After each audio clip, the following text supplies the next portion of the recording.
kalina kalikokoze wanene nga wakatukabo amazzi bagakutte okutta amazzi abakulu ge bakutereddewo abakuyise n'okwata amazzi n'ogajjawo ku tebo yonna kuva eri paka gyekuma kireka brandi eyiyo nga yiyo nekokoze kategeeza ki eri abalabi akamazzi kegandisa okusinga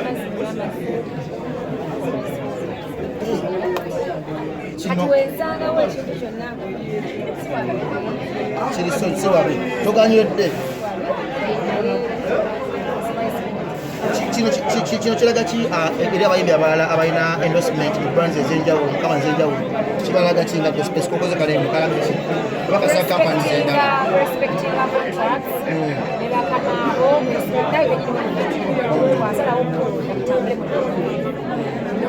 The reason why I joined Magula Chika is because of the Spice Gadgets.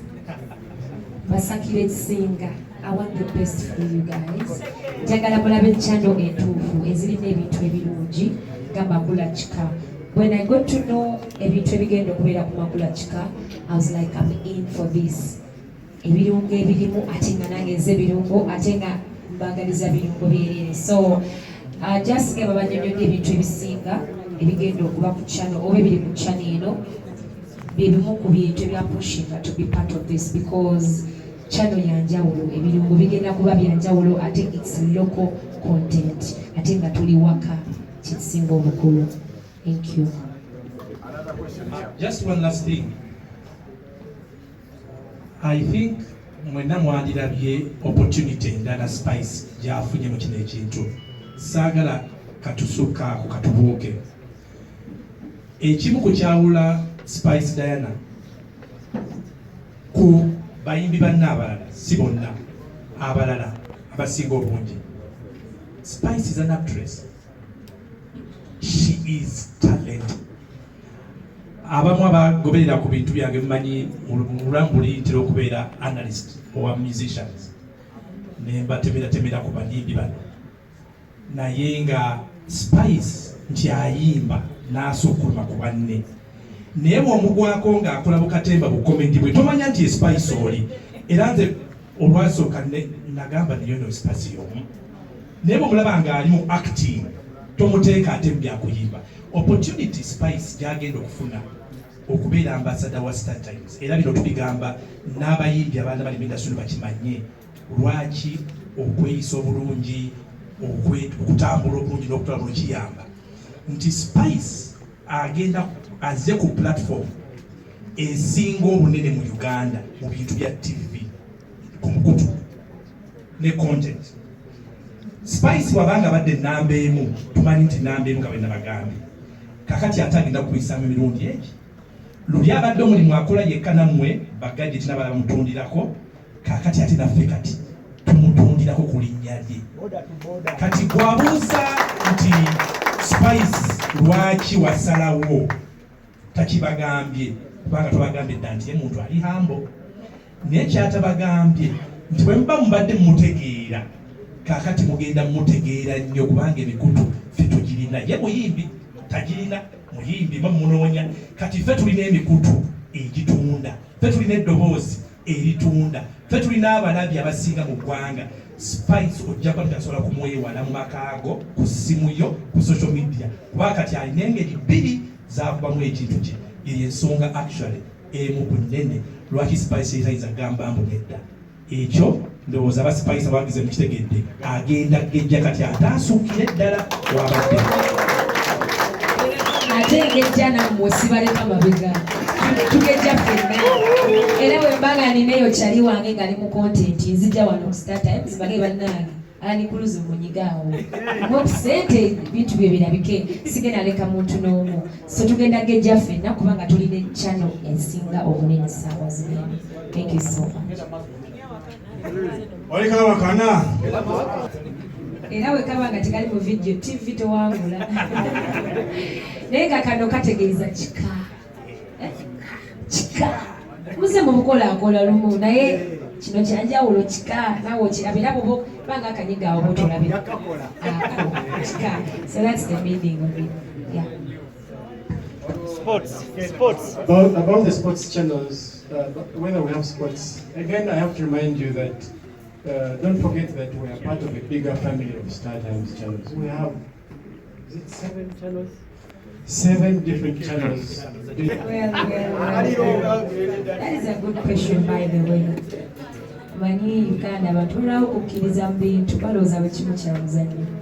But let me tell you, it all starts with us. Mwe bennyini abali wano kakubuulira okola conference ng'eno n'oinvitinga bamedya ne batajja.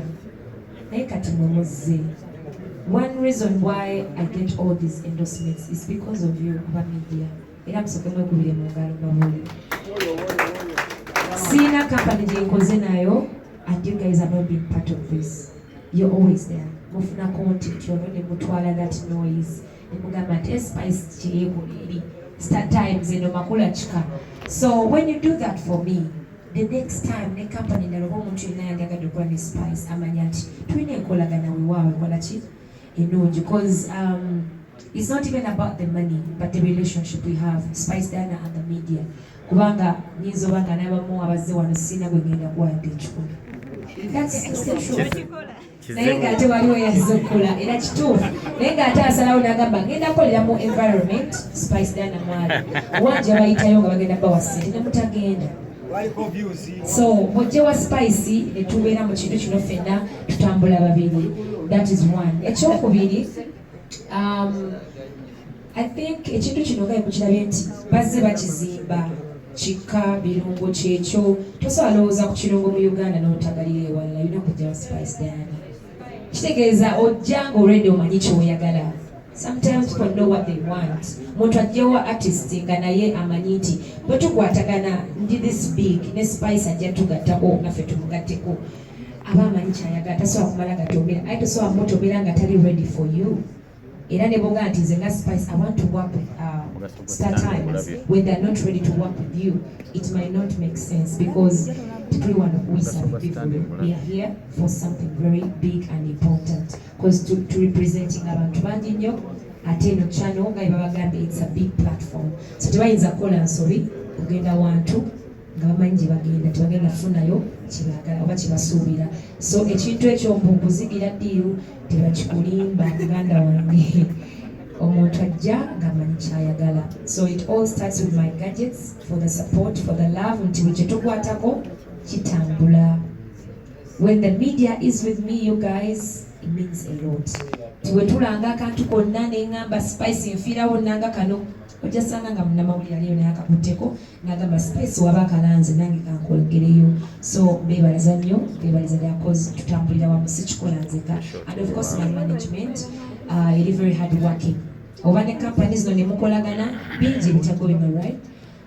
Naye bagezaako nnyo okubeera very professional n'okukola ekyo kye batusuubiramu. Omuntu ogujja okwesiga n'agamba neetise Spice okumwesiga okubeera part of StarTimes. It's a big brand.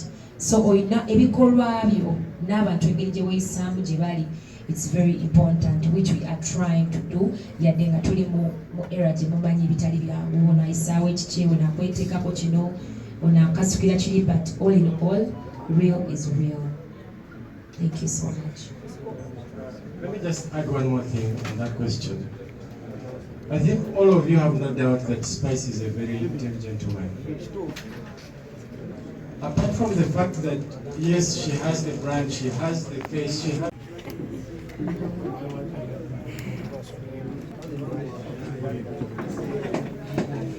Anje? Ebifaananyi bikaabe.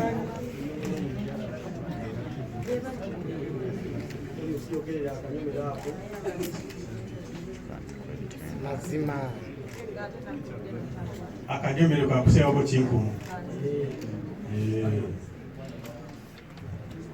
Ekirungo kyekyo.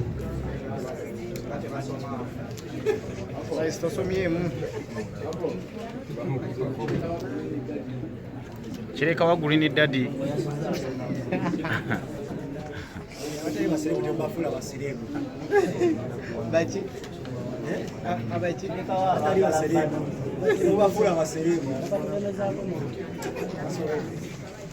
Handover. Ebyagambayo.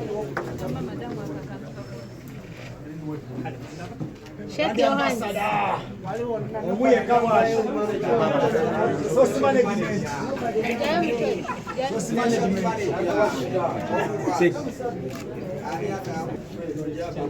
Kirekawo abaagala bato.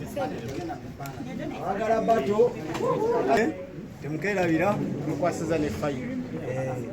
Ennyonyi twagiguze tunoonya kisaawa nakwambaza empeta. Kiri kiri. Ndowooza ako kawedde abadde nsaba Wangi?